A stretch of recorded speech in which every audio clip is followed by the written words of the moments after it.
Oi, tudo bem? Hoje a gente vai falar sobre o sistema digestório.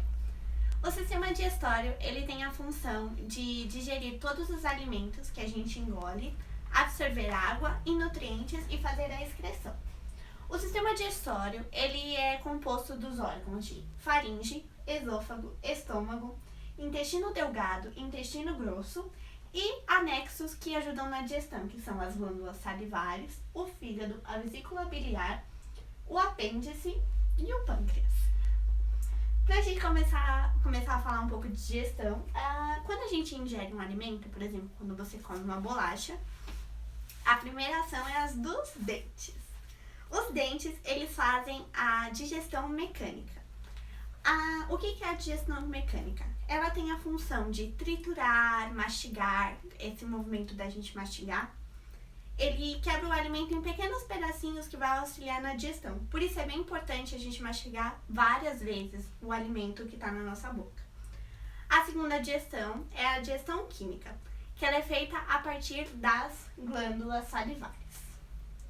Que as glândulas salivares estão aqui, ó.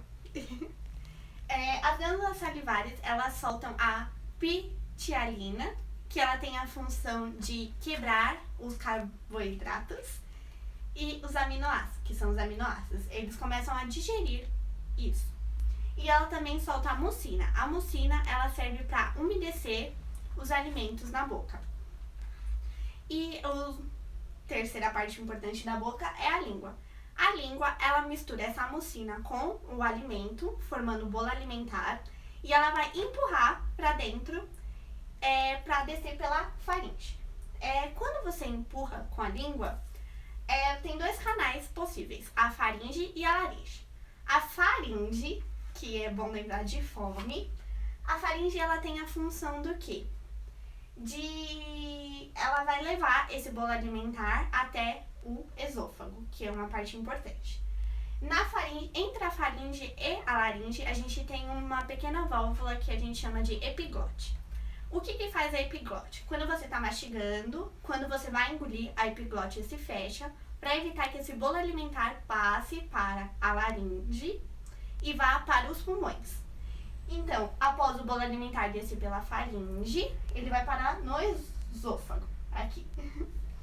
E uma parte interessante sobre a boca é o mau hálito. O mau hálito, ele pode ser causado de manhã, por exemplo, por causa do pH. A boca, ela tem o pH neutro. E quando você acorda, o pH está um pouco alterado, por isso que você tem bafo. E se for um mau hálito persistente, pode ser problemas estomacais e precisa ser investigado. Continuando o processo de digestão, a partir de agora, o bolo alimentar vai passar da faringe até o esôfago. Chegando no esôfago, ele vai sofrer alguns movimentos, que são chamados de movimentos peristálticos. Esses movimentos eles são involuntários e vão levar o bolo alimentar do esôfago até o estômago. Chegando no estômago, ele vai sofrer a ação do suco gástrico. Esse suco gástrico ele é um ácido clorídrico que ele é capaz de... Não vai ficar legal, vamos recomeçar de novo. Continuando o processo de digestão, o bolo alimentar agora vai passar da faringe para o esôfago. Chegando no esôfago, ele vai sofrer alguns movimentos. Esses movimentos são chamados de peristálticos. Eles são movimentos involuntários que vão encaminhar o bolo alimentar até o estômago. Chegando no estômago, ele vai sofrer a ação do suco gástrico, que é formado pelo HCl, que é o ácido clorídrico. Esse ácido, ele é o causador da acidez do nosso estômago, onde o pH varia mais ou menos de 2. Ele também tem ação germicida, onde ele mata as bactérias que possam causar intoxicação ou qualquer problema que pode acontecer no nosso estômago. Ele também acaba gerando uma enzima, que é chamada de enzima pepsina. Essa enzima ela é responsável pelo início da digestão das proteínas no nosso organismo. Porém, toda essa fase só vai poder ocorrer se o nosso estômago secretar um hormônio, que é a gastrina. Esse hormônio ele vai estimular a produção do suco gástrico e gerar toda essa fase no nosso estômago. Porém, essa fase ela acaba ganhando um novo nome. Ela vai ganhar o nome de quimificação, que é a junção do bolo alimentar com o suco gástrico. E o bolo alimentar, nessa quimificação, vai ganhar um novo nome, que vai se chamar quimo. Seguindo, então esse quimo, que vai vir extremamente ácido do estômago, ele tem que seguir em direção ao intestino delgado. Porém, o intestino delgado, ele funciona com um pH alcalino, em torno de um pH 8, 8,5. Então, para que continue ocorrendo devidamente o processo de digestão, é necessário que ocorra uma reação, especificamente mais a parte inicial do intestino delgado, do duodeno. Ele vai secretar um hormônio chamado secretina, que vai estimular uma glândula acessória, que vai ser o pâncreas. Então, o pâncreas vai liberar bicarbonato de sódio no duodeno, na parte inicial do intestino delgado. Esse bicarbonato de sódio vai ser responsável por diminuir a acidez do bolo alimentar para que as enzimas digestórias possam fazer o seu trabalho. Então, além disso, o pâncreas ele vai produzir o suco pancreático, que contém outras enzimas digestivas que vão terminar o processo de digestão que começou lá no estômago, como a tripsina, a quimotripsina, que vão terminar o processo de digestão das proteínas, a amilase, que vão digerir polissacarídeos, as lipases, que vão digerir as gorduras, e as nucleases, que vão digerir ácidos nucleicos e aminoácidos em geral. Além disso tudo, vamos também contar com a ajuda do suco entérico, que contém outra série de enzimas que vão terminar o processo de digestão do quimo. E para que isso ocorra, também a gente vai contar com a ajuda de outra glândula acessória, que é o fígado. O fígado ele vai produzir a bile, que vai ser armazenada na vesícula biliar. E a vesícula biliar vai liberar essa bile no intestino delgado para que ela emulsifique as gorduras.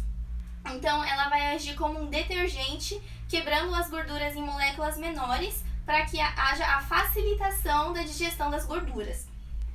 Então, todo esse processo que ocorre na parte inicial do intestino delgado, do duodeno, vai ser chamado de quilificação, porque vai terminar o processo de digestão de todos os nutrientes. Então, por isso, o quimo vai passar a se chamar quilo. E seguindo para as outras partes, o alimento está saindo do duodeno, ele vai seguir em direção às outras partes do intestino delgado, que serão o jejuno e o íleo. O jejuno e o íleo, eles são responsáveis pela absorção dos nutrientes da água que foram digeridos lá no duodeno. E essa absorção dos nutrientes vai ocorrer por conta que as células das paredes intestinais do jejuno e do íleo possuem uma especialização na sua membrana plasmática, que são as microvilosidades. E essas microvilosidades vão aumentar a superfície de contato dos nutrientes do alimento, no caso, para que haja uma maior absorção dos nutrientes. Então, esses nutrientes já absorvidos, eles vão ser direcionados para vasos sanguíneos, que vão ser direcionados ao fígado. E o fígado que vai direcionar esses nutrientes absorvidos para todo o corpo. O intestino grosso é a parte final do sistema digestório. É o local onde são formadas as fezes. E nesse órgão também é absorvido parte da água e sais minerais. Nesse órgão tem o muco. O muco ele serve para compactar melhor a massa fecal, para melhor deslizamento até o ânus.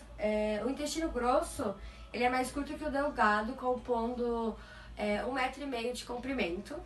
E ele é dividido em 6 partes. Começando pelo seco, que é a parte inicial, localizado perto da apêndice. Em segundo, a gente vem para o colo ascendente, que é a parte fixa à parede do abdômen. Em terceiro, a gente tem o colo transverso, que como o próprio nome diz, é a parte móvel que percorre transversalmente o abdômen. Em quarto, a gente vem para o colo descendente, que é a parte fixa à parede do abdômen, e vai próximo à crista ilíaca esquerda.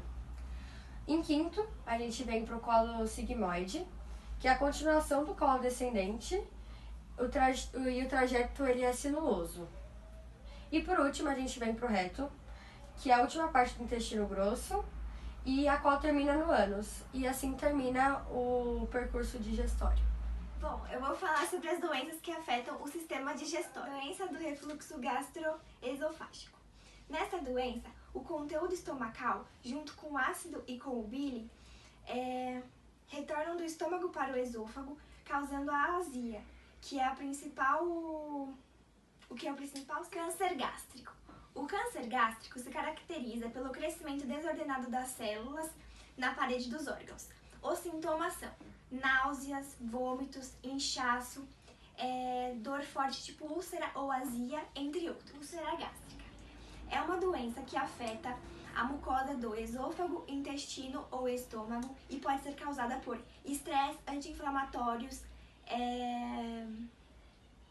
presença de bactérias ou por histórico familiar.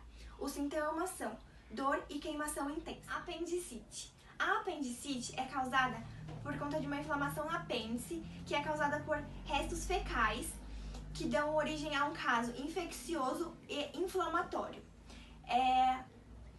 Os sintomas são dor no lado direito do abdômen e o tratamento é feito após a retirada do apêndice. Agora a gente vai apresentar algumas curiosidades sobre o sistema digestório. Você sabia? O seu fígado, que é um anexo do sistema digestório, ele pode aumentar ou diminuir ao longo do dia. E também ele tem a capacidade de se regenerar. A comida não precisa da gravidade para chegar até o estômago. Ou seja, se você comer de ponta cabeça, a comida vai continuar com o seu percurso normal por conta dos movimentos peristálticos no esôfago. O apêndice, hoje, ele já não tem uma função tão importante. Isso se dá ao fato da evolução do ser humano. Infelizmente, o sistema digestório é um dos mais propensos a desenvolver células cancerígenas entre todos os sistemas do corpo humano. O álcool e a cafeína, eles são absorvidos no estômago, então o seu efeito é mais alto. Por isso que você fica mais elétrico e mais bêbado, muito mais rápido do que quando você absorve outros nutrientes. O ronco que você escuta do seu estômago nem sempre é por fome, pode ser pela digestão que está acontecendo dentro dele. O seu intestino, ele é um sistema autônomo. E o que isso quer dizer? Ele não precisa de informações do cérebro. Por exemplo, o cérebro manda uma informação para eu mexer a minha mão. O intestino e todo o seu sistema digestório não precisa disso. Ele faz o seu próprio desenvolvimento involuntariamente. Como muitas pessoas acham, o estômago não é o principal órgão do sistema digestório que faz a digestão, e sim o intestino delgado. Muitas pessoas falam, estou com dor de estômago por muitas vezes não ter digerido bem alguma comida, mas isso nem sempre é culpa do estômago, e sim do intestino delgado. O seu intestino também, ele apresenta 70% de todas as células imunológicas que você tem no corpo. Tá bom? E agora a gente vai deixar um vídeo do Descomplica pra ficar mais fácil a resolução, e eles dão um resuminho bem legal. Um mapa mental. Isso, e é isso, obrigada. Oi, pessoal, e aí, tudo lelê com vocês? Cá estamos nós com mais um Quer Que Desenhe. No episódio de hoje, vamos explicar para onde vai tudo que você come. Então, fique esperto. Já se inscreve no canal, siga a gente nas redes sociais, deixe seu comentário depois de ver o vídeo e baixe esse mapa mental que vamos desenhar agora no link que está aqui na descrição. Outra notícia boa é que no final do vídeo tem link para assinar o Descomplica com desconto, hein? Não vai perder essa. Agora vamos entender como funciona o nosso sistema digestório. Para isso, imagine que tudo que você quer é comer um bom lanche. E aí você escolheu pedir o seu sanduíche preferido. Aquele sanduíche que derrete na boca quando você morde o pedaço, sente todos os ingredientes juntos, conferindo um sabor perfeito dos deuses. Deu fome, né? Mas vamos ver para onde que essa delícia vai depois de matar quem é que estava te matando. Antes de tudo, você sabe qual é a função da digestão? É transformar macromoléculas em micromoléculas, deixar tudo que ingerimos no menor tamanho possível para o organismo conseguir absorver os nutrientes. E para fazer isso, a digestão ela é dividida em duas partes. A parte física, que é a parte da mastigação, da deglutição e do peristaltismo. Tá, mastigar, engolir, entendi. Agora, prof, esse peristrói, o quê? O peristaltismo, gente, é o movimento que os órgãos fazem para o alimento seguir o seu caminho no tubo digestivo. Basicamente, para fazer ele andar para onde ele tem que ir. Afinal, um hambúrguer desse tamanho precisa de esforço para seguir o seu destino, né? Já a parte química desse processo, cara, acontecem reações químicas chamadas de hidrólises enzimáticas, que englobam a salivação na boca, a quimificação no estômago e a quilificação no intestino. E além disso, o processo digestório é dividido ainda em 4 fases. Começando pela ingestão dos alimentos, que aí ocorre a digestão e depois a absorção e, por fim, a eliminação. Bom, depois de ingerir o seu sanduíche, a digestão começa já na boca, que tem pH 7, ou seja, um pH neutro. Os dentes vão triturar esse combinado de pão e carne, ou soja, se você for vegetariano, aumentando a superfície de contato e facilitando a reação química que falamos agora há pouco, a hidrólise. A língua vai ajudar a movimentar esse pedaço do céu, que é o seu sanduíche. Além de proteger a gente de comer algo estragado, já que sentimos gosto,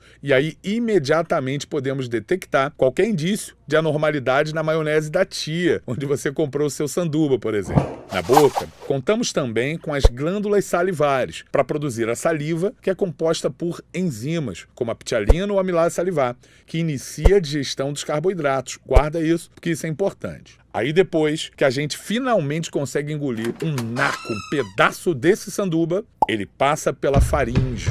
A função do órgão é basicamente dividir o sistema digestório do sistema respiratório. Sabe quando, sem querer, você, entre aspas, engole errado? O alimento deve seguir da faringe para o esôfago e o ar deve seguir da faringe à laringe. Passando da faringe, o seu sanduba chega ao esôfago. É aqui que se iniciam os movimentos peristálticos, que falamos no início do vídeo. Esse rebuliço todo vai conduzir o bolo alimentar, que antes era um hambúrguer, para o estômago, a nossa próxima parada. Agora estamos no estômago, que a coisa muda de cenário. Para começar, o seu sanduíche que virou bolo alimentar agora passa a se chamar quimo. Ele certamente não é mais aquela imagem bonitona com queijo derretido que você postou no Stories. O pH do estômago também é diferente. É 2, sendo pH ácido. Esse pH depende da secreção do HCl, que é o ácido clorídrico, que além de modificar o pH, ativa a pepsina e combate os eventuais micro-organismos presentes no seu sanduba. Aí começa a digestão das proteínas do seu hambúrguer, com a pepsina, que é uma enzima que transforma as proteínas em peptídeos, moléculas bem menores. Agora, o quimo segue para o intestino, que de